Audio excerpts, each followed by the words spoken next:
Check the mic and make sure it sound right, boys.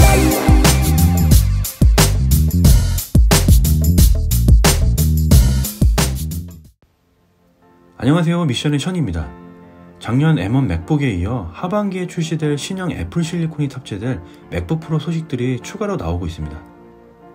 2019년 맥북 16인치의 등장으로 많은 개발자와 유저들에게 환호성을 받았던 만큼 2020년 이후 애플 실리콘 후속작인 M1X 칩이 탑재될 가능성 영순위의 프로급의 맥북 프로 16인치, 아이맥, 그리고 맥 프로들이 있는데요. 이번에 맥북 프로 16인치 중심으로 새롭게 추가된 상세한 소식과 기사들로 업그레이드한 영상을 정리하여 만들었습니다. 지난 편을 보지 않으셨다면 위에 링크를 통해 퀵하게 한번 보시는 게 도움될 것 같습니다. 그럼 바로 시작하겠습니다. 맥은 애플의 가장 오래되고 충성도 높은 제품군이죠. 그러나 M1 출시 이후에도 고객의 요구에 주의를 기울이지 않고 충분히 업데이트하지 않는다는 비난을 받아왔습니다.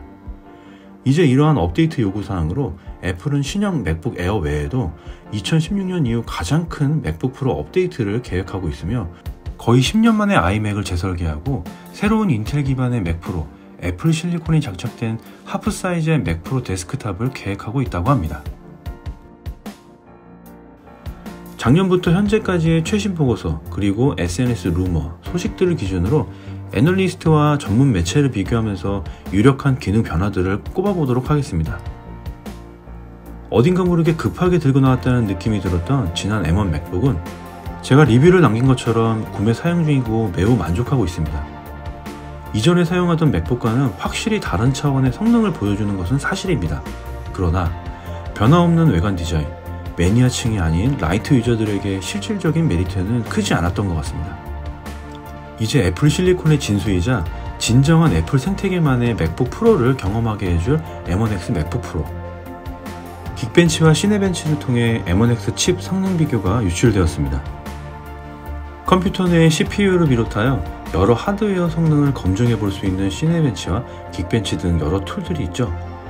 특히 이러한 성능 정보 비교 분석을 해놓은 패스마크나 CPU 원키라는 사이트들이 있습니다. 최근 CPU 원키에서 M1X 칩 테스트용 샘플에 대한 벤치마크 정보가 모습을 드러냈습니다. 지난 영상에선 대만발 긱벤치 유출 내용이 있어서 공유를 했었죠. 이번에 추가 내용이 있어 정리했습니다.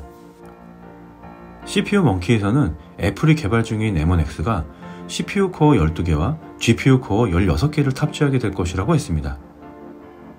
현재 판매되고 있는 M1 칩의 경우 CPU 코어와 GPU 코어가 각각 8개씩 있는 것과 비교해서 M1X는 더 많은 코어 수를 가지고 나올 것 같습니다. M1X는 M1과 마찬가지로 ARM 기반 64비트 설계 기술과 5나노 공정으로 제작됩니다. 코어 수가 M1 칩 대비 많기 때문에 TDP, 즉 소비 전력이 35W로 높아졌지만 동급의 인텔이나 AMD 라이젠 프로세서 대비 발열 특성은 우수합니다. 내장 GPU 성능은 M1X가 M1 칩과 비교해서 코어 수가 2배, CPU 구성 요소 기준 핵심이라고 할 수 있는 실행 유닛도 2배나 많기 때문에 그래픽 성능도 2배가 높게 나올 것으로 예상하고 있습니다. M1의 경우 최대 디스플레이 연결이 2개이고 램 메모리 용량도 최대 16GB에 불과했기 때문에 전문가용으로 사용하기에는 부족한 스펙이었는데 M1X는 최대 연결 가능 디스플레이가 3개, 램 메모리 용량도 최대 32GB까지 확장이 가능하기 때문에 전문가들을 위한 맥 컴퓨터 구성이 가능해질 것으로 보입니다.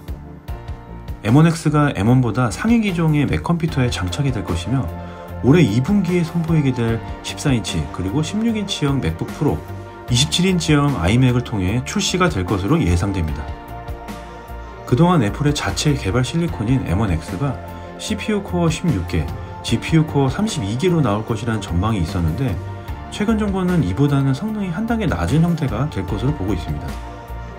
물론 실제로 M1X가 출시되면 위 스펙과는 다른 형태로 나올 수도 있겠지만 기존의 인텔 기반의 프로세서 대비 얼마나 성능 차이를 나타낼지와 가격 수준은 얼마 정도일지 기대가 큽니다. 이어서 맥북 프로에 대한 조사, 분석을 통한 보고서를 공개한 두 곳이 유명한데요. 제 영상에도 많이 나오는 단골분들입니다. 먼저 애널리스트 밍치건은 지금부터 소개할 정보들을 애플 투자자들에게 메모로 공유했다고 합니다. 첫 번째, 14인치와 16인치 크게 두 가지 형태의 맥북 프로 모델을 개발하고 있습니다. 이것은 지난 영상에서도 많이 공유했던 사항입니다. 두 번째, 맥세이프 충전 커넥터 회기 반환입니다. 맥세이프는 충전 케이블과 맥컴퓨터 본체를 자석으로 고정해서 외부에서 충격이 가해지면 쉽게 분리되는 커넥터입니다. 2016년부터 맥세이프 대신 USB-C 타입의 단자를 탑재했었으나 이번에 다시 회귀할 것으로 보입니다. 세 번째, 터치바가 제거됩니다. 2016년에 도입된 OLED 기반 터치바를 제거합니다. 터치바는 실행하는 앱에 따라 다른 기능을 수행할 목적으로 당시 획기적인 디자인과 기능이었죠. 그러나 개발자와 전문가들 사이에서 호불호가 명확하게 갈리는 비판의 대상이었습니다. 과거에 물리 펑션키 등장으로 회귀할 것이라고 합니다. 네 번째, 평면 폼팩터 디자인 변화. 맥북 프로 케이스의 디자인은 기존 모델의 상하부의 곡선의 디자인을 없애고 아이폰 12와 유사한 깎아지듯 떨어지는 슬레이트 룩 폼팩터 디자인을 가지게 될 것이라고 합니다. 다섯 번째, 더 많은 I/O 포트 추가. USB-C 타입 포트가 양 옆으로 2개씩 구성되어 지금보다 더 많은 인아웃 포트들이 추가됩니다. 따라서 추가 커넥터를 구매할 필요가 없어진다고 하네요. 덧붙여 2015년까지 탑재되었던 HDMI 포트가 다시 탑재될 가능성이 있다고 하네요. 여섯 번째, 인텔 옵션이 사라지고 16인치는 방열 디자인 설계가 됩니다.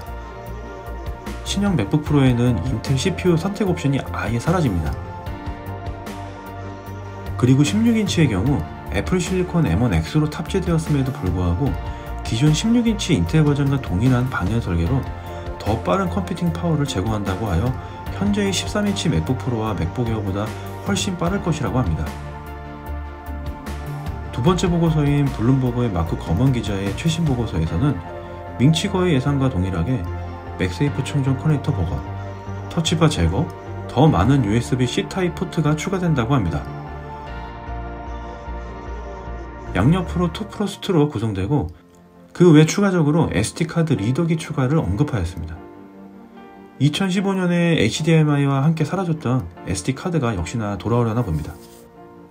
네 번째, 디스플레이 정보와 칩 정보에 대해서 구체적으로 설명을 했네요.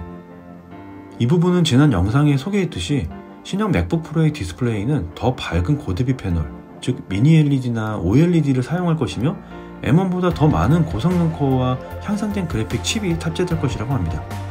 이것이 바로 12코어의 M1X인 것 같습니다.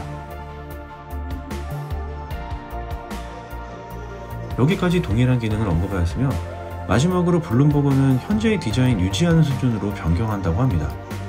이 부분에 대해서는 밍치거와는 다른 포인트의 예상을 내놨네요. 종합해보면 공통적인 내용들은 가능성이 매우 높다고 보여지며 그 내용은 다음과 같습니다. 맥세이프 충전 커넥터 복원, 터치바 제거, 보다 많은 다양한 유형의 포트 지원, 향상된 디스플레이 패널 적용, 애플 실리콘의 업그레이드. 추가적으로 전체적인 복고 회귀 분위기에 발맞추어 아이폰 12의 4 시절의 슬레이트 룩 디자인으로 회귀하듯이 맥북 두께를 줄이기 위해 적용했던 나비식 키보드에서 사용자들의 경험 요구에 귀 기울여 가위식 키보드로 복원하는 등의 전체적으로 레티나 시절의 맥북으로 회귀하는 분위기입니다. 맥북 에어는 재설계 중이고 15인치의 더 큰 맥북 에어를 만들 것으로 고려했지만 다음 세대를 위해 보류되었다고 하네요. 맥북 프로 모델 출시 이후에 한참 뒤에 나올 소문과 일치합니다. 또한 스마트폰과 연결되는 페이스 아이디를 위한 기본 맥 지원을 개발하고 있으나 해당 기능은 당장 출시되지는 않을 것 같다고 합니다. 지금까지 21년 하반기에 출시될 맥북 프로를 정리해보았습니다. 어디까지나 이것은 여러 분석가와 팁스터들의 예상이니 참고해 주시고요. 구독자분들께 합리적인 소비에 도움이 되었으면 하네요. 다음엔 더 알찬 정보로 찾아뵙겠습니다.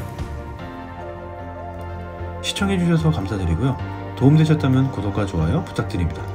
지금까지 미션의 션이었습니다.